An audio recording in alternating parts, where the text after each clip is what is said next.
ताणं नमो सिद्धाणं नमो आयरीयाणं नमो वज्रायणं नमो लोये संवसाहुणं परमीय सिरसाणीमिं गुणरेण विभूषणं महावीरं सम्मतरेण निलयं पैरी समोकीर्तनं वच्छम्। पंच परमेश्वरी भगवान की, तपस्वी सम्राट आचार्य सन्मति सागर जी महाराज की, चतुर्थ पट्टाधीश आचार्य भगवान सुनील सागर जी गुरुदेव की,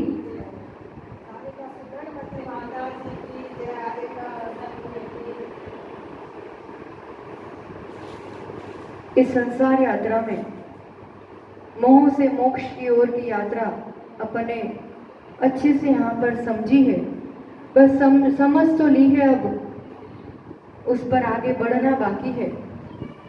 पर यहाँ पर और अपन ज्ञान प्राप्त कर रहे हैं कि इस मोह से मोक्ष की यात्रा, जो 14 गुणस्थान 14 स्टेशन इस यात्रा में, जो अपन ये यात्री ये ड्राइवर उस ट्रेन में विराजमान है, जहाँ पर 8 कर्म के 8 डिब्बे हैं। बंद की ट्रेन की बात हो रही है और ये बंद योग्य प्रकृतियां यानी टोटल कर्म मूल रूप से 8, उत्तर भेद से 148 प्रकृतियां, और उसका कुछ अभेद दृष्टि से देखा जो बंद नहीं होता है या तो बंद योग्य ही नहीं है, सम्यक्त और सम्यक्त मिथ्यात्व, और बाकी की जो प्रकृतियां देखी वो उसके अंतर्गत आ जाती है, जैसे शरीर के अंतर्गत या स्पर्श रस गंध वर्ण के अंतर्गत। इस हिसाब से बंद योग्य प्रकृतियां कितनी कही थी? 120 है ना, 120 यात्री है। और अब पहले स्टेशन पर तो सभी कर्म प्रकृतियां बंद थी, सब बंद थी क्या? हाँ, 120 में से 117 बंद योग्य है, पहले 120 टोटल बंद योग्य है, उसमें से मिथ्यात्व गुणस्थान में 117 का ही कारण जो सम्यक दर्शन के साथ ही बंद होता है अनिवार्य रूप से, वो उसका यहाँ पर बंद नहीं हो सकता। बाकी मिथ्यात्व गुणस्थान में चारों आयु, चारों गति, बहुत सारे शुभ कर्म भी अशुभ कर्म भी सब बंध सकते हैं। मिथ्यात्व के साथ परिभ्रमण तो चारों गतियों में हो सकता है, कोई ऊंचा स्वर्ग में भी जा सकता है, साथ में नरक तक भी जा सकता है, मनुष्यों के भी बड़ा पदाधिकारी भी बन सकता है, और पर है कि उसका गुणस्थान वही का वही रहता है। यहाँ ऐसा है कि सब ऑप्शन खुले हैं सिवाय के तीर्थंकर प्रकृति और आहारक शरीर और अंगोपा, आहारक द्विक वाली प्रकृति। तो ये जो सभी ऑप्शंस खुले हैं, पर मिथ्यात्व गुणस्थान छूट जाने के बाद 16 प्रकृतियां ऐसी हैं जो आगे नहीं बंद होगी, इसलिए अपन ने इसको नाम दिया है विच्छुद्धि, यानी बिछड़ जाना। इस स्टेशन में तो है, इस गुणस्थान में जब तक जीव है तब तक तो उसका बंद होगा, पर जैसे ये गुणस्थान छूटेगा उसके बाद उन प्रकृतियों का बंद आगे नहीं होगा। मतलब एक साथ सब प्रकृतियां का बंद नहीं रुकता है, एक एक करके, यानी कारणों का अभाव अपन ने पढ़ा भी है, आश्रव और बंध के कारण मिथ्यात्व, अविरति, कषाय और प्रमाद। तो पहला सबसे मूल कारण मिथ्यात्व जाता है तो कुछ आश्रव बंध रुक जाता है, फिर अविरति जाता है यानी असंयम जाता है तो कुछ रुक जाता है, फिर कषाय एक एक करके अनंतानुबंधी गए तो उस अपेक्षा कुछ रुकी, अप्रत्याख्यान गया तो उस अपेक्षा, यानी जो मूल कारण है उन कारणों का अभाव होने होते ऐसे ऐसे उन कर्म प्रकृतियों के बंध का भी अभाव होता जाता है। पहले गुणस्थान में हमने देखा कितनी बंध विच्छुद्धि कितनी है? 16। दूसरे गुणस्थान में 25, तीसरे में 0, एक भी बंध विच्छुद्धि नहीं है, जो अवस्था है वो है। चौथे में 10, चौथे में मनुष्य गति संबंधी सभी चला जाता है। और सबसे बड़ी उपलब्धि पहले दूसरे गुणस्थान में कहें तो तिर्यंच आयु, नरक आयु और जितनी अत्यंत अशुभ प्रकृतियां हैं वो सब छूट जाती है। इसलिए सम्यक दृष्टि जीव कभी भी अशुभ प्रकृतियों का दुर्गतियों में नहीं जाता है, अशुभ का बंध नहीं करता है, उनसे बच जाता है। और अब चौथे में 10, फिर पांचवें में 4 प्रकृतियां, छठे में 6, सब और अति असाता ये सब, और सातवें में एक देव आयु, यानी आयु का बंध होता है तो कौन से गुणस्थान तक होता है? सातवें में, सातवें तक है ना। पहले में तो चारों आयु बंद हो सकती है, फिर पहले दूसरे में 2 आयु चली जाएगी। कोई चौथा गुणस्थान वाला है तो या तो देव आयु बांधेगा या मनुष्य आयु, फिर चौथे में मनुष्य आयु भी कंप्लीट चली जाएगी।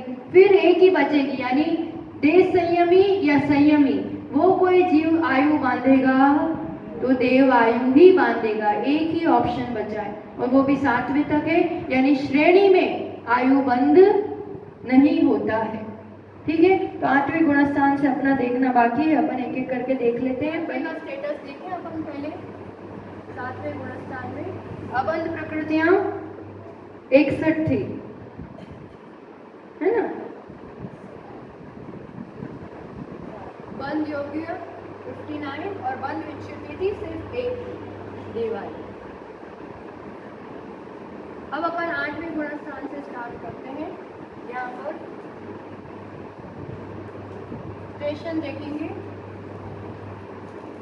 8वें गुणस्थान में 36 प्रकृतियों की बंध विच्छिन्नता होती है।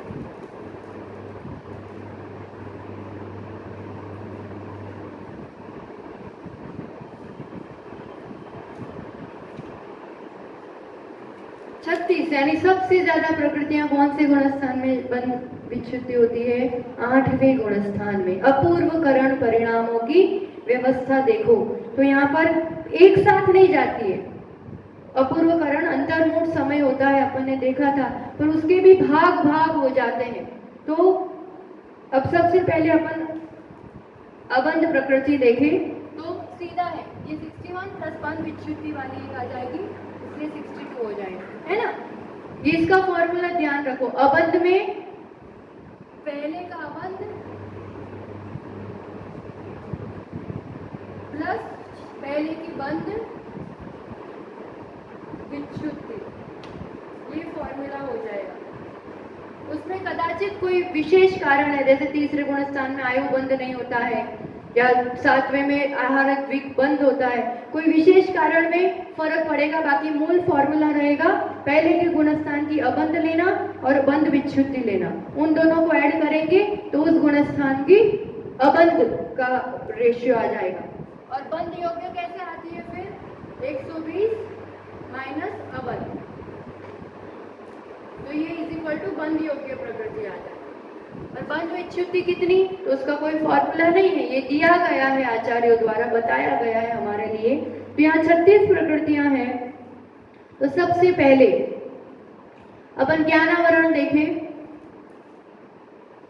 क्या लिखना है, ये दिख नहीं रहा,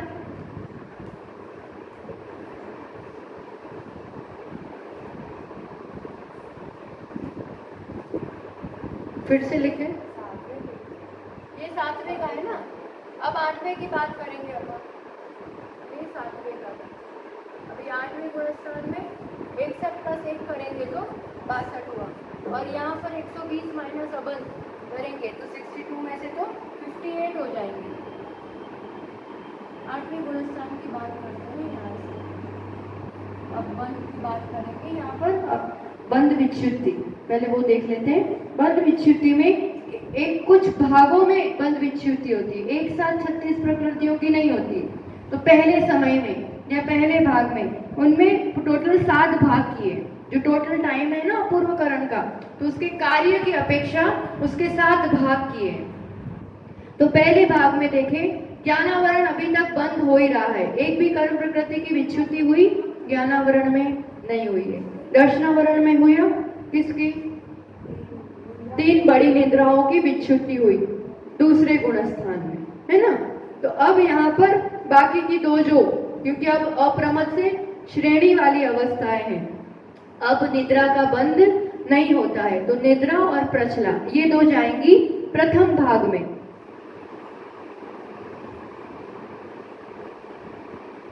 प्रथम भाग में 2 जाएंगी, निद्रा और प्रचला। फिर छठे भाग में 30 जाती है। तो एक एक करके हम बोलते जा रहे हैं, तो लिखना हो तो भी और पहले सुन लो। तो अब यहाँ पर मुख्य रूप से टोटल जितनी भी नाम कर्म की प्रकृतियां हैं 30 प्रकृतियां, क्योंकि सबसे ज्यादा उसी का सब खेल है। तो अशुभ प्रकृतियां तो पहले चली गई थी, अब क्या बचा था? देखो गति तो सब चली गई, गति में कुछ नहीं बचा था, है ना, दो दो करके। जाति, पंचेंद्रिय जाति बाकी थी तो वो जाएगी, पंचेंद्रिय जाति। फिर जो शरीर में देखेंगे, एक तो पंचेंद्रिय जाति जाएगी, फिर शरीर में औदारिक और वैक्रियक वाला तो हो गया था उसका मन। अब आहारक शरीर और आहारक अंगोपांग और तेजस और कारमान, ये चारों जाएंगे। तेजस कारमान इनका बंध रुक जाएगा। और आहारक शरीर अंगोपांग का बंध कहाँ चालू हुआ था? सातवें में तो प्रारंभ हुआ था, सातवें तक तो वो अबंध प्रकृति थी, सातवें गुणस्थान में उसका बंध प्रारंभ हुआ था। तो वो बंध कहाँ तक होगा? तो आठवें गुणस्थान के छठे भाग तक बंद हो सकता है, उसके बाद नहीं होगा। तो आहारक शरीर और आहारक अंगोपांग सातवें गुणस्थान में जितने समय रहेगा तब होगा। शपक श्रेणी चढ़ते या उपशम श्रेणी में भी आठवें गुणस्थान में भी छठे भाग तक उसका बंद होगा। तेजस शरीर, कारमान शरीर, ये शरीर संबंधी हो गया। फिर सम चतुर्थ संस्थान, एक संस्थान बाकी रहा था ना, तो वो संस्थान आ जाएगा। और गति में देव गति, देव गत्यानुपूर्वी बाकी था, वो सभी चीजें, क्योंकि अभी तो देव आयु ही गई है ना, तो देव गति, देव गत्यानुपूर्वी, वैक्रियक शरीर, वैक्रियक अंगोपांग, अभी यहाँ बंद रुकेगा उसका, क्योंकि सातवें गुणस्थान में देव आयु रुकी थी, अब यहाँ पर ये सब प्रकृतियां रुक जाएंगी।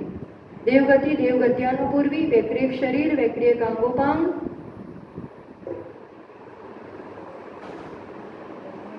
हो गई। कितनी हुई? पंचेंद्रिय जाति, तेजस, कारमान, आहारक शरीर, आहारक अंगोपांग, समचतुर संस्थान, देवगति, देवगत्यानुपूर्वी, वैक्रियक शरीर, वैक्रियक अंगोपांग। अब तीर्थंकर, तीर्थंकर प्रकृति का बंध प्रारंभ कहाँ से हुआ था? चौथे गुणस्थान से। पहले दूसरे तीसरे में अबंध था, वो चौथे से प्रारंभ हुआ। यानी वो जीव चौथे, पांचवें, छठे, सातवें में जहां जहां होगा हर जगह वो बंद करेगा तीर्थंकर प्रकृति का। एक बार स्टार्ट कर दिया होगा ना उसने तो, और कहाँ तक बंधेगा? ये आठवें के छठे भाग तक, आठवें गुणस्थान के तीर्थंकर प्रकृति। फिर निर्माण, फिर प्रशस्त विहायो गति, और जितनी भी शुभ प्रकृतियां थी, अगुरु लघु, उपघात, परघात, ये सब आएंगी। अगुरु लघु, उपघात, परघात, उच्छ्वास, हाँ,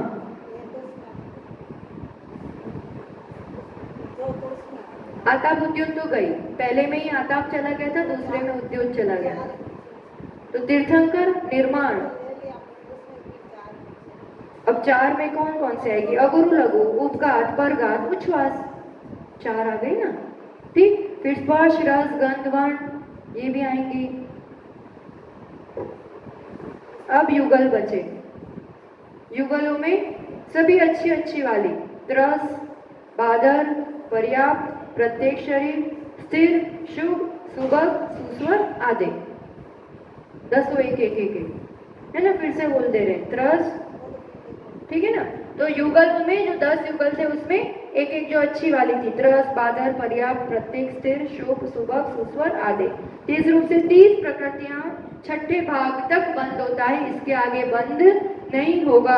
कितनी सारी प्रकृतियां चली गई देखो, 16 और 25 41, फिर 10 51, फिर 4 और 6 10 यानी 61 62, और अब ये 30 यानी 92 और 94 प्रकृतियां, और 4 अभी जाएंगी। 98 प्रकृतियां तो यही बंद रुक जाता है, मतलब कितना कम बंद बाकी रहा अगर होगा। और फिर अपन ने देखा था उसमें भी स्थिति बंधापसरण गट गट के बंद होगा। एक तो इतनी सारी तो रुक ही गई, इन प्रकृतियों का तो बंद ही नहीं हो रहा है, और जिनका हो रहा है उसमें भी कम स्थिति अनुभाग से हो रहा है। ये सब परिणामों की विशुद्धि का खेल है। और सप्तम भाग में 4 प्रकृति, हास्य, रति, भय, जुगुप्सा।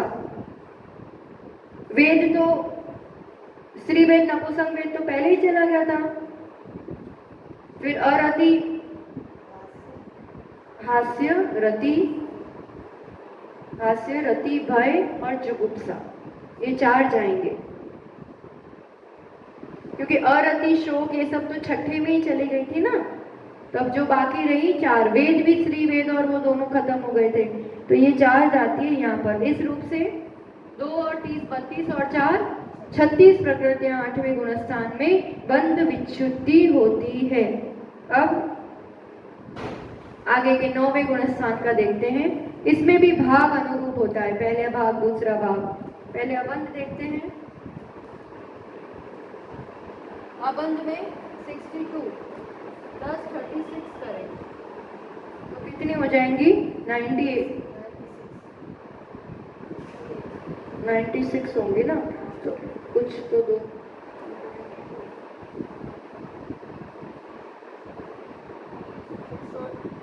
8 हुए ना, 98 ही हुए ना, 98 हुए, सही है।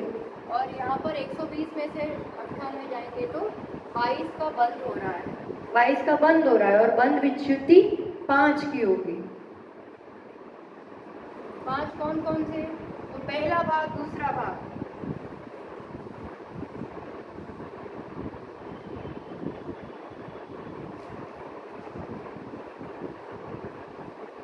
मतलब एक के बाद एक होगा, एक साथ 5 प्रकृतियों का बंद नहीं रुकता है। पहले भाग में पुरुष वेद, फिर संज्वलन क्रोध, संज्वलन मान, संज्वलन माया और संज्वलन लोभ। इस रूप से बंध विच्छुद्धि होती है।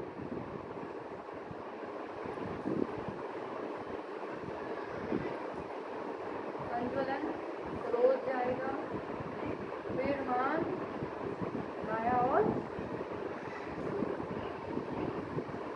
देखो, अब मोहनीय पूरा बंद रुक गया ना, मोहनीय में कुछ नहीं बचा। 9वें गुणस्थान में मोहनीय की बंध विच्छुद्धि होती है, और 10वें तक तो पूरा खत्म ही हो जाता है वो। यानी मोहनीय कर्म में प्रहार करके जब तक उसका उदय है तब तक उसका बंध है, 10वें तक उसका खत्म होता है उदय भी, तो बंध भी तभी जब तक उदय है तब तक बंध है। तो इस रूप से बंध विच्छुद्धि, संज्वलन क्रोध, फिर मान, फिर माया, फिर लोभ, हाँ बंध खत्म हो गया। लास्ट में अब सूक्ष्म संप्राय में तो खाली जो थोड़ा बचा है उसका वेदन करता है, उदय में आता है, बंद नहीं होगा, बंद रुक गया यहाँ पर 9वें गुणस्थान में। क्योंकि बंद होगा तो खत्म कैसे करेगा? एक थोड़ी देर पहले तो बंद रोकना पड़ेगा ना, तो जितना होगा उतना उदय में आके निर्जरा हो जाएगी, इसलिए थोड़े समय पहले तो बंद रुक जाएगा। तो इस रूप से ये मोहनीय कर्म यहाँ खत्म। अब जो बाकी की मेन घातिया कर्मों की प्रकृतियां हैं, ये सब सूक्ष्म संप्राय में 10वें गुणस्थान में अब बंद रुक जाता है, क्योंकि वहां इस पूरा खेल खत्म करना है, यहाँ टोटल खत्म। अब 98 प्लस 5 करेंगे तो 103 अबंध, यानी 103 प्रकृतियों का तो अब बंद होगा ही नहीं। 120 में से कितनी बची? अब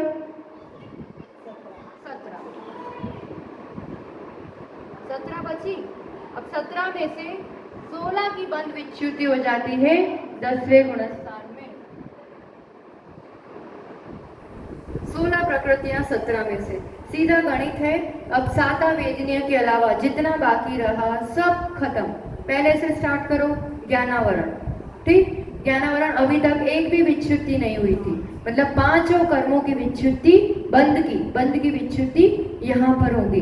तो सोचो, एक भी क्षण, एक भी पल ऐसा नहीं है, क्योंकि 1 से लेकर के 10वें गुणस्थान तक निरंतर हर पल ज्ञानावरण की 5 प्रकृतियों का बंध हो रहा है। सोते जागते, पढ़ते लिखते, स्वाध्याय करते, कुछ भी, जब तक 10वें गुणस्थान तक नहीं पहुंचे, यानी अब तक अपन ने कभी भी ज्ञानावरण कर्म की बंध विच्छुद्धि हुई नहीं है। 5 प्रकृतियां ले लेना, मति ज्ञानावरण, श्रुत ज्ञानावरण, अवधि ज्ञानावरण, मनोपरे ज्ञानावरण, केवल ज्ञान। 17, उसमें से 16 जाएंगी अब, तो उसमें से 5 ज्ञानावरण। अब दर्शनावरण में क्या बचा था? निंद्रा तो 5 चली गई, हाँ। चक्षु दर्शनावरण, अचक्षु दर्शनावरण और अवधि दर्शनावरण, केवल दर्शनावरण, ये 4 जाएंगी यहाँ पर। ज्ञानावरण दर्शनावरण का बंद रुक जाएगा।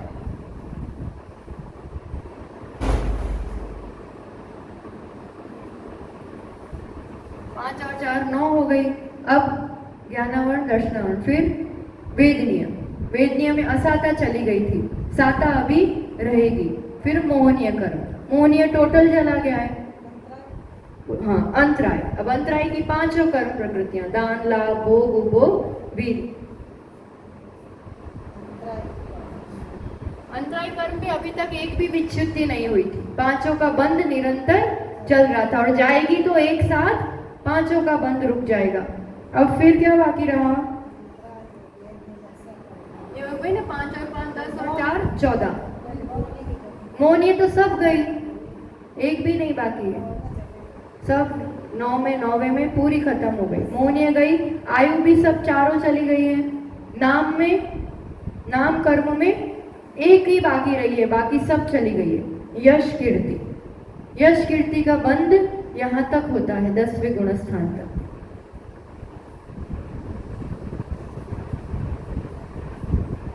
यश कीर्ति, फिर आयु, नाम, गोत्र, उच्च गोत्र का बंध यहाँ तक होता है।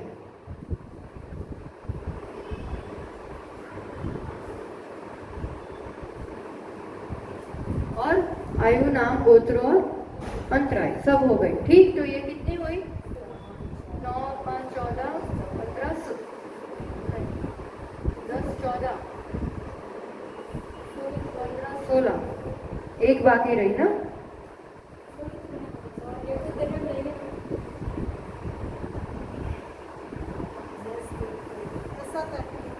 असाता तो पहले ही चली गई, साता तो बाकी रही थी, अभी 16 होनी चाहिए, 16 हो गई ना, बस 16 हो गई। तो अभी एक बाकी रहेगी सिर्फ साता वेदनीय, वो जाएगी 13वें गुण स्थान में। ठीक, ये 16 हो गई। अब 11वें गुण स्थान में, 11वें में कोई बंध विच्छुद्धि नहीं होती। 11वां गुण स्थान में अबंध 103 प्लस 16 करेंगे आप तो 119 हो जाएंगे ना। 119 अबंध हो गई, एक का बंद हो रहा है और यहाँ हो रहा है क्योंकि 0 बंध विच्छुद्धि है। ठीक, 11वें में, 12वें में भी यही रहेगा। अब 13वें गुण स्थान यानी सहयोग केवली तक भी साता वेदनीय का बंध होता है। पर ये कैसा बंध होगा? प्रकृति और प्रदेश बंध। कषाई गई ना, कषाई गई इसलिए स्थिति अनुभाग बंद नहीं होता है। तो साता वेदनीय के प्रदेश आते हैं चले जाते हैं, आते हैं चले जाते हैं, ठहरते नहीं है, रुकते नहीं है, पर बंद चालू है। क्योंकि योग है, आश्रव के कारण 2 होते हैं, एक तो योग और कषाय। योग के कारण प्रकृति प्रदेश बंद होता है, कषाय के कारण स्थिति अनुभाग बंद होता है। तो कषाय गई इसलिए स्थिति अनुभाग बंद खत्म हो गया। जो एक ही प्रकृति बची है साता वेदनीय, उसका योग की अपेक्षा आश्रव होता है और चले जाते हैं। ठीक, तो इसका भी बंध विच्छी होती है सहयोग केवली में, मतलब जब तक केवली है 13वें में है तब तक इसका बंध है, उसके बाद खत्म। 119 एक और यहाँ एक विच्छुद्धि होगी 13वें गुण स्थान में साता वेदनीय। यहाँ करेंगे इस रूप से। ध्यान आया विषय पूरा? 14 गुण स्थान में ये जो हमने वर्णन किया ना, ये अत्यंत सामान्य रूप से जनरल किया है, जैसे चारों गतियों के जीवों को ध्यान में रखते हुए। फिर इसमें कर्म कांड में देखते हैं तो पूरा डिटेल वर्णन एक एक मार्गणा को लेकर के, जैसे मनुष्य गति में ही स्पेशल लेंगे तो कैसे घटेगा, तिर्यंज गति में कैसे घटेगा, गति, इंद्रिय, काय, योग, सभी मार्गणाओं में पंचेंद्रियों का तो एक से कहाँ तक के। तो अब कोई भी एक वस्तु ले ली, जैसे देव आयु या कोई देव गति ले ली, तब उनमें गुणस्थान कितने होंगे? 1 से 4 तक ही होंगे, है ना। तो सब में गुणस्थान ले लेने के पहले कहाँ तक हो सकते, और दूसरा लेने का बंध योग्य प्रकृतियां। टोटल बंध योग्य प्रकृतियां 120 है, पर देवों के लिए पूरी 120 नहीं होगी, क्योंकि उनको देव आयु, नरक आयु, वैक्रिक शरीर, वैक्रिक आगोमा, ये सब तो बंध ही नहीं सकता है।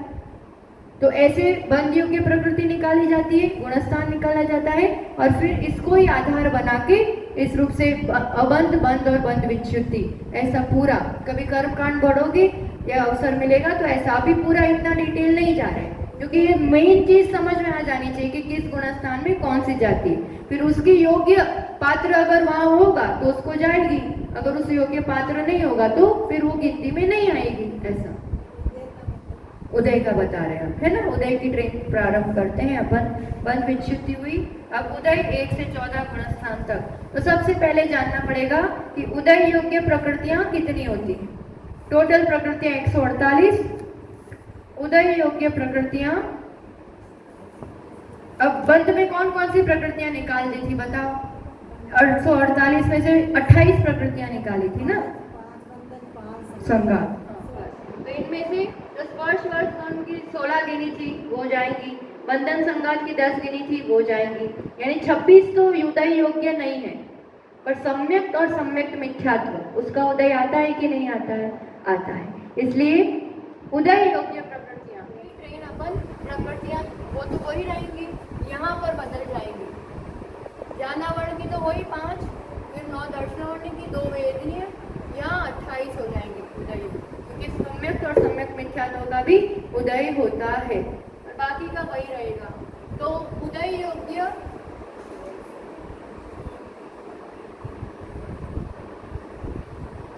प्रकृति हो जाएगी 122।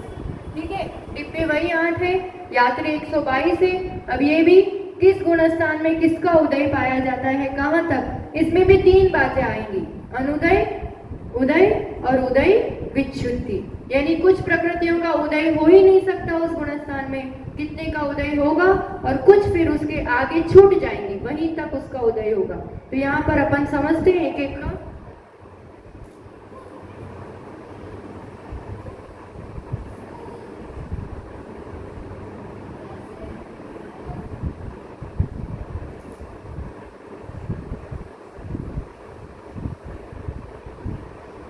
ये 3 शब्द समझ में आए ना। अनुदय मतलब उस गुणस्थान में उतनी नंबर ऑफ प्रकृति का उदय नहीं रहेगा।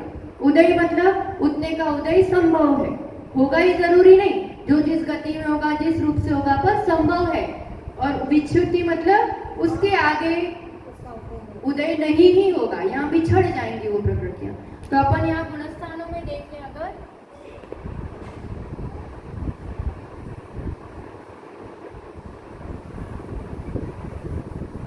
पहले 5-6 गुणस्थानों में देखते हैं। पहले गुणस्थान में उदय विच्युति है 10 की, दूसरे में 4, 1, 7,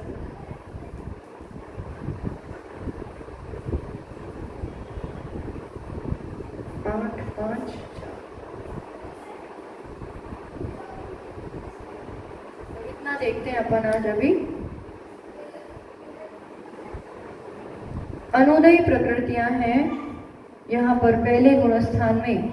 आप ही बताओ किनका उदय नहीं हो सकता है नियम से? कौन सी ऐसी प्रकृतियां हैं जिसका उदय नहीं हो सकता है? तीर्थंकर प्रकृति और आहारक शरीर, आहारक अंगोपांग और सम्यक और सम्यक मिथ्यात्व। ये 5 प्रकृतियां जो सम्यक दर्शन से संबंधी है, उनका उदय नहीं होगा। इसलिए अनुदय कितना? 5 प्रकृति। पहले गुणस्थान की बात हो रही है मिथ्यात्व। अनुदय 5 कैसे? तीर्थंकर, आहारक संबंधी 2 और सम्यक और मिश्र सम्यक मिथ्यात्व, इनका उदय इस गुणस्थान में नहीं होता है। कौन से कर्म का उदय होता है? मिथ्यात्व का। और अब यहाँ पर 5 का अनुदय है। टोटल उदय योग्य है 122 प्रकृतियां, इसलिए 122 में से 5 निकाल देंगे तो कितनी बचेंगी? उदय में नहीं, अभी उदय की बात चल रही। टोटल उदय योग्य 122, यहाँ पर अनुदय है 5 का, इसलिए उदय कितने का होगा? 122 माइनस 5 यानी 117। अब बात करेंगे कि विच्युति कितने की होती है इस गुणस्थान में। तो आचार्य भगवान यहाँ पर कह रहे हैं कि 10 प्रकृतियों की विच्युति होती है। 10 प्रकृति, और सीधा सा गणित है, सोचने वाली बात है। एक तो मिथ्यात्व जाएगा, इसके आगे मिथ्यात्व का उदय नहीं होता है। और एक से 4 इंद्रिय वाले प्राणी पहले गुणस्थान के आगे पाए जाते हैं। 1 इंद्रिय से 4 इंद्रिय वाले सभी पहले गुणस्थान में ही होते, उसके आगे वो नहीं पाए जाते, मतलब उसके आगे उसका उदय नहीं हो सकता है। ये सब तो रहेंगे पर 1 से 4 इंद्रिय वाले तो नहीं होते हैं ना, यानी 1 इंद्रिय, 2 इंद्रिय, 3 इंद्रिय, 4 इंद्रिय। पर पंचेंद्रिय जाति कॉमन है ना, उसमें 2 प्रकार तो किए नहीं है, इसलिए अपन अलग अलग नहीं करते ना उसको, इसलिए तो 1 2 3 4 इंद्रिय वाली, तो ये 4 हो गए, मिथ्यात्व जाएगा। अब इसके साथ रिलेटेड है, जैसे स्थावर, उसका उदय आगे हो सकता है नहीं, साधारण, सूक्ष्म नहीं हो सकता, और अपर्याप्त। तो कितनी हो गई? 1 इंद्रिय, 2 इंद्रिय, 3 इंद्रिय, 4 इंद्रिय, फिर साधारण, स्थावर, सूक्ष्म, आतप, अपर्याप्त, ये 9 और एक मिथ्यात्व, ऐसे 10 प्रकृतियों की उदय विच्छित्ति यहाँ पर होती है।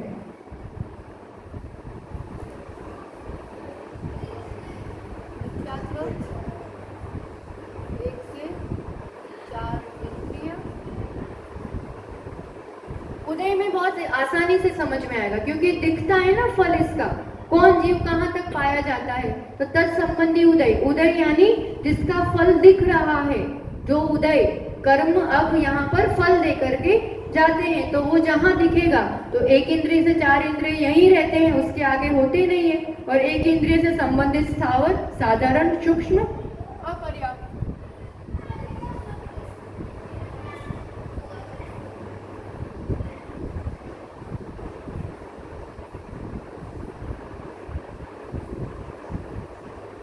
अपर्याप्त और आतप जो 1 इंद्रिय में पाया जाएगा वो सब तो हो गए ना 10, 5 6 7 8 9 10, ठीक है। 10 प्रकृतियों की बंध विच्छित्ति। और आगे दूसरा गुणस्थान देखें अगर अपन,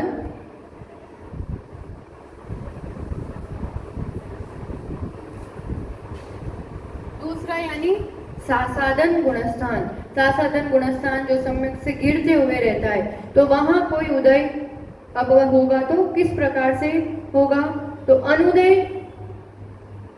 5 है, ठीक, और यहाँ पर विच्छित्ति कितने की है, 10 की, तो 10 और 5 15, और 15 में एक और मिलानी पड़ेगी यहाँ पर,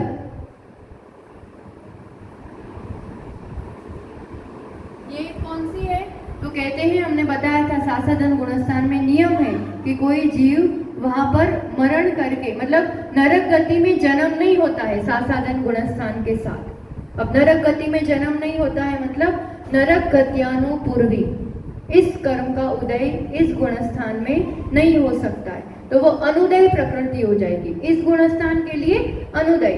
तो 15 तो पहले की अपेक्षा आ गई, एक और जोड़ देंगे, नरक गत्यानुपूर्वी।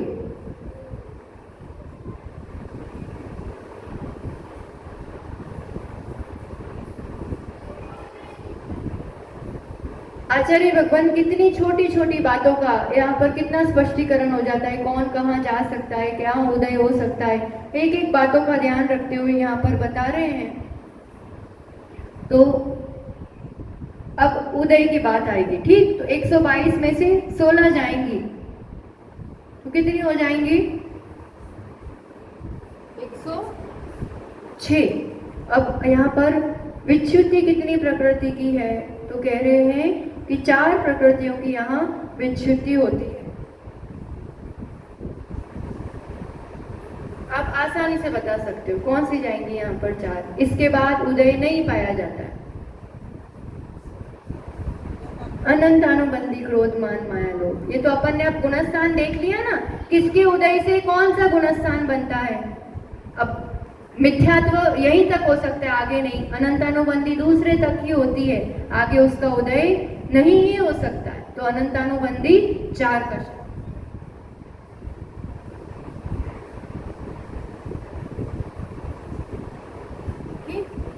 अब तीसरा गुणस्थान तक जाएं अपन, मिश्र सम्यक मिथ्यात्व गुणस्थान।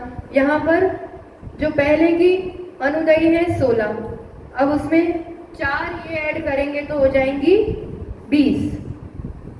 अब उसके साथ नरक गत्यानुपूर्वी तो थी और उसके साथ और तीनों गत्यानुपूर्वी ऐड हो जाएंगे, क्योंकि तीसरे गुणस्थान में जन्म नहीं होता है किसी भी जीव का, ना मरण होता है ना जन्म होता है। तो चारों अनुपूर्वियां जो हैं वो इसमें अनुदय में आ जाएंगी। देखो अब इसका समझो अनुदय। तीसरे गुणस्थान मिश्र गुणस्थान में 16 और 4 20 तो हो ही जाएंगी। अभी इन 20 में नरक गत्यानुपूर्वी है, वो तो है ही, इसलिए 3 जो गत्यानुपूर्वी रही वो ऐड हो जाएगी।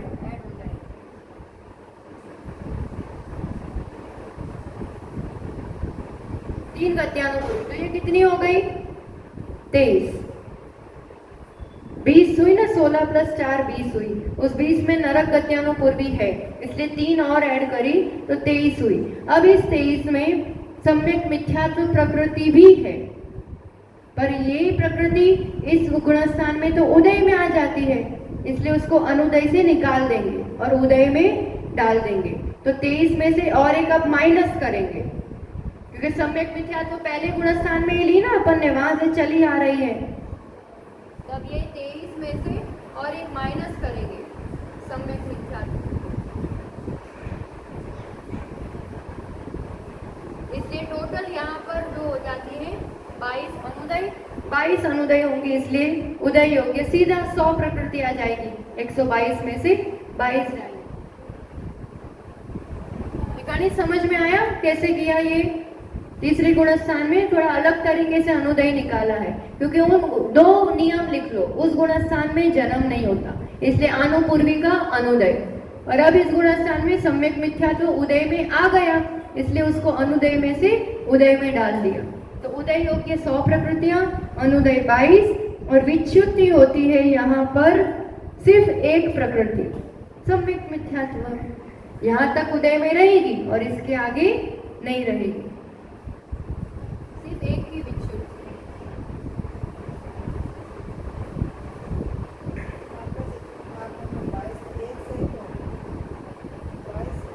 122 में से 22 गई तो 100 हो गए,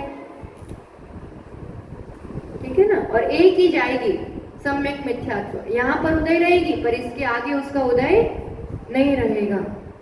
चौथे गुणस्थान में अविरत सम्यक दृष्टि,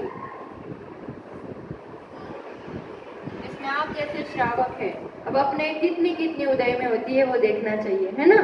तो अब अनुदय गिनेंगे अपन, तो यहाँ पर 22 थी ना अनुदय, और एक हो गई उदय विच्युति वाली, तो 22 और 1 करेंगे तो कितनी हो जाएंगी 23। अब देखो इसमें भी वापस गिनना पड़ेगा, 23 तो हुई उस हिसाब से।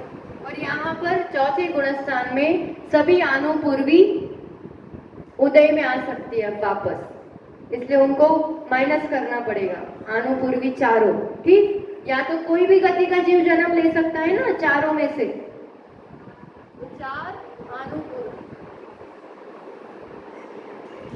प्लस एक और 23 में से 4 गया तो 19, और 19 में से और एक माइनस करो, क्योंकि अब चौथे गुणस्थान से सम्यक प्रकृति का भी उदय हो जाएगा। अभी तक वो अनुदय में आ रही थी पहले गुणस्थान से, तो इसका उदय अब प्रारंभ हो जाएगा, तो और एक माइनस करेंगे, मतलब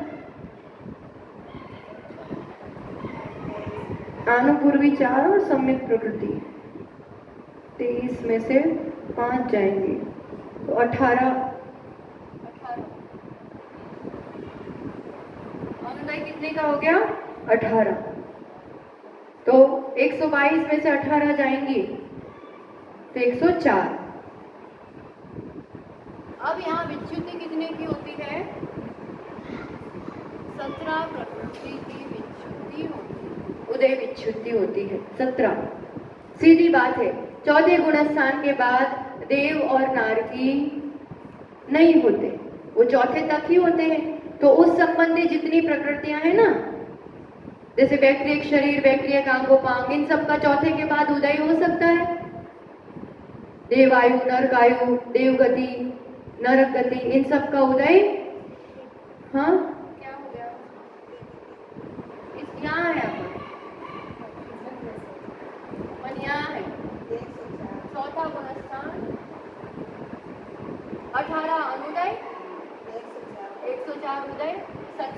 उदय विच्छुत्ति।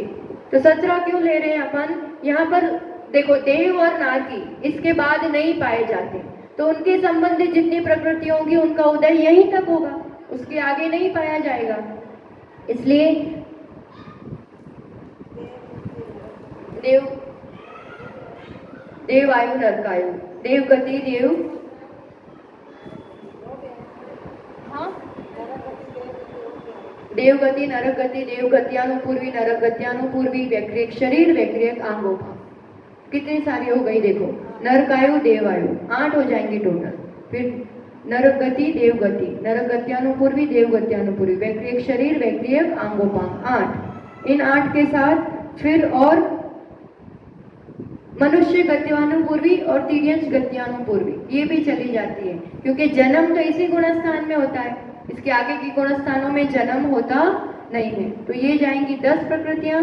अप्रत्याख्यानावरण, इसका उदय यहीं तक होता है, आगे नहीं होगा, इसलिए वो 4 14 और 2 जाएंगी अनादि और अयश कीर्ति।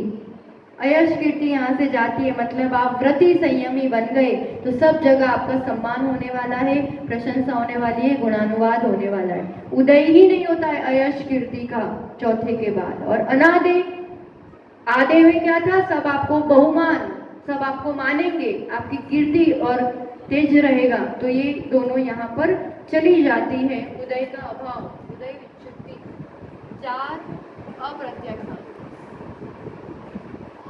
3 फिर 8 हो जाएंगी पूरी वो व्यक्ति एक शरीर आंगोपांग,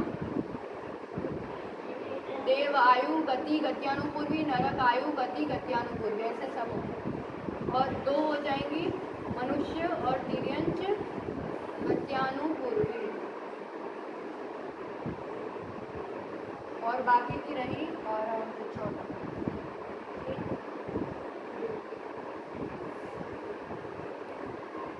दुर्भग अनादे अयश।